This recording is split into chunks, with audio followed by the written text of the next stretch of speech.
ഇന്നത്തെ കാലത്ത് പോക്കറ്റിൽ ഒരു ക്രെഡിറ്റ് കാർഡ് ഇല്ലാത്തവർ ചുരുക്കമാണ്. ഓഫറുകളും റിവാർഡുകളും കണ്ട് നമ്മൾ സന്തോഷത്തോടെ ക്രെഡിറ്റ് കാർഡ് ഉപയോഗിക്കുമെങ്കിലും കൃത്യമായ അറിവില്ലാതെ ഇത് ഉപയോഗിച്ചാൽ വലിയൊരു കടക്കണിയിലായിരിക്കും നാം ചെന്ന് വീഴുക. നിങ്ങളുടെ സിബിൽ സ്കോർ തകർക്കുന്നതിനും വലിയ സാമ്പത്തിക ബാധ്യതകൾ വരുത്തിവെക്കുന്നതും ക്രെഡിറ്റ് കാർഡുകൾ കാരണമാകാറുണ്ട്. ക്രെഡിറ്റ് കാർഡ് ഉപയോഗിക്കുന്നവർ സാധാരണയായി ചെയ്യുന്ന 5 വലിയ മിസ്റ്റേക്കുകൾ എന്തൊക്കെയാണെന്നും ആ കുരുക്കിൽ നിന്നും എങ്ങനെ രക്ഷപ്പെടാമെന്നും നമുക്ക് നോക്കാം. ക്രെഡിറ്റ് കാർഡ് ഉപയോക്താക്കൾ ചെയ്യുന്ന ഒന്നാമത്തെയും ഏറ്റവും വലുതുമായ തെറ്റാണ് മിനിമം ഡ്യൂ മാത്രം അടയ്ക്കുന്നത്. നിങ്ങളുടെ കാർഡിന്റെ ബിൽ വരുമ്പോൾ അതിൽ ടോട്ടൽ എമൗണ്ട് ഡ്യൂ എന്നും മിനിമം എമൗണ്ട് ഡ്യൂ എന്നും കാണാം. മൊത്തം തുകയുടെ വെറും 5% മാത്രമായിരിക്കും ഈ മിനിമം ഡ്യൂ. ഇത് മാത്രം അടച്ചാൽ നമ്മൾ സേഫ് ആണെന്ന് പലരും തെറ്റിദ്ധരിക്കാറുണ്ട്. എന്നാൽ സത്യം അതല്ല. ബാക്കി നിൽക്കുന്ന 95% തുകയ്ക്ക് ബാങ്ക് 36 മുതൽ 40% വരെയാണ് വാർഷിക പലിശ ഈടാക്കുന്നത്.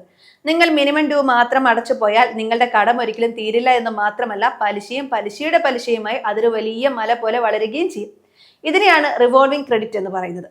രണ്ടാമത്തെ തെറ്റ് ക്രെഡിറ്റ് കാർഡ് ഉപയോഗിച്ച് ATM-ൽ നിന്ന് പണം പിൻവലിക്കുന്നതാണ്.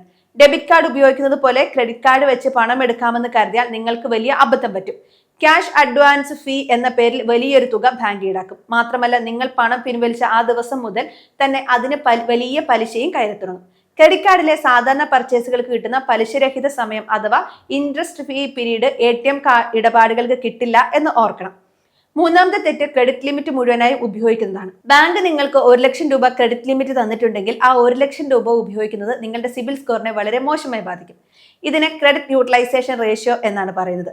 എപ്പോഴും നിങ്ങൾക്ക് ലഭിച്ച ലിമിറ്റിന്റെ 30% താഴെ മാത്രം ഉപയോഗിക്കാൻ ശ്രദ്ധിക്കുക. അതായത് 1 ലക്ഷമാണ് ലിമിറ്റ് എങ്കിൽ പരമാവധി 30,000 രൂപ വരെ മാത്രം കാർഡ് വഴി ചെലവഴിക്കുക. എങ്കിൽ മാത്രമേ മികച്ച സിബിൽ സ്കോർ നിലനിർത്താൻ സാധിക്കുകയുള്ളൂ. നാലാമത്തെ തെറ്റ് ബില്ലിംഗ് സൈക്കിൾ മനസ്സിലാകാതെ പർച്ചേസ് ചെയ്യുന്നതാണ്. ക്രെഡിറ്റ് കാർഡുകൾക്ക് സാധാരണ 45 മുതൽ 50 ദിവസം വരെ പലിശയില്ലാത്ത സമയം ലഭിക്കാറുണ്ട്. എന്നാൽ ഇത് എപ്പോൾ പർച്ചേസ് ചെയ്യുന്നു എന്നതിനെ ആശ്രയിച്ചിരിക്കും.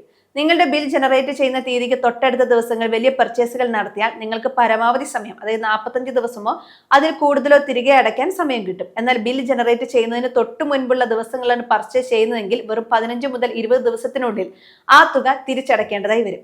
അഞ്ചാമത്തെ തെറ്റ് ബില്ല് അടയ്ക്കാൻ വൈകുന്നതാണ്. ഒരു ദിവസം വൈകിയാൽ എന്ത് സംഭവിക്കാനാണ് എന്ന് ചിന്തിക്കുന്നവരുണ്ട്. എന്നാൽ നിങ്ങളുടെ ക്രെഡിറ്റ് കാർഡ് ബില്ല് അടയ്ക്കാൻ ഒരു ദിവസം വൈകിയാൽ പോലും വലിയ തുക ലേറ്റ് പേയ്മെന്റ് ഫീസായി ബാങ്ക് ഈടാക്കും. കൂടാതെ ആ മാസത്തെ മുഴുവൻ പർച്ചേസുകൾക്കും പലിശ ഈടാക്കുകയും ചെയ്യും. ഇതുകൂടാതെ നിങ്ങളുടെ സിബിൽ സ്കോറും കുത്തനെ ഇടിയും. ഇനി നിങ്ങൾ ഈ പറഞ്ഞ ഏതെങ്കിലും ക്രെഡിറ്റ് കാർഡ് കുടുക്കിൽ പെട്ടിട്ടുണ്ടെങ്കിൽ അതിൽ നിന്ന് എങ്ങനെ പുറത്തു കടക്കാം എന്ന് നോക്കാം. ആദ്യമായി നിങ്ങളുടെ കയ്യിലുള്ള കാർഡ് ഉപയോഗിക്കുന്നത് അടിയന്തരമായി നിർത്തുക. തുടർന്ന് മിനിമം ഡ്യൂ എന്ന ട്രാപ്പിൽ നിന്നും പുറത്തു വരാൻ കഴിയുന്നത്ര കൂടുതൽ തുക ഓരോ മാസവും അടച്ചു തീർക്കുക. ഇനി ഉയർന്ന പലിശയുള്ള വലിയൊരു തുക ക്രെഡിറ്റ് കാർഡിൽ കുടിശ്ശികയുണ്ടെങ്കിൽ പലിശ കുറഞ്ഞ ഒരു പേഴ്സണൽ ലോൺ എടുത്ത് ക്രെഡിറ്റ് കാർഡ് ബാധ്യത ഒറ്റയടിക്ക് തീർക്കുന്നതാണ് ഏറ്റവും ബുദ്ധി. ക്രെഡിറ്റ് കാർഡുകൾ വളരെ മികച്ച ഒരു സാമ്പത്തിക ഉപകരണമാണ്. എന്നാൽ അത് വളരെ അച്ചടക്കത്തോടെ ഉപയോഗിക്കണമെന്ന് മാത്രം. ഈ വിവരങ്ങൾ ക്രെഡിറ്റ് കാർഡ് ഉപയോഗിക്കുന്ന നിങ്ങളുടെ സുഹൃത്തുക്കൾക്ക് ഷെയർ ചെയ്ത് നൽകാൻ മറക്കരുത്. ET മലയാളം ഫോളോ ചെയ്തിട്ടില്ലെങ്കിൽ ഇപ്പോൾ തന്നെ ഫോളോ ചെയ്യുക.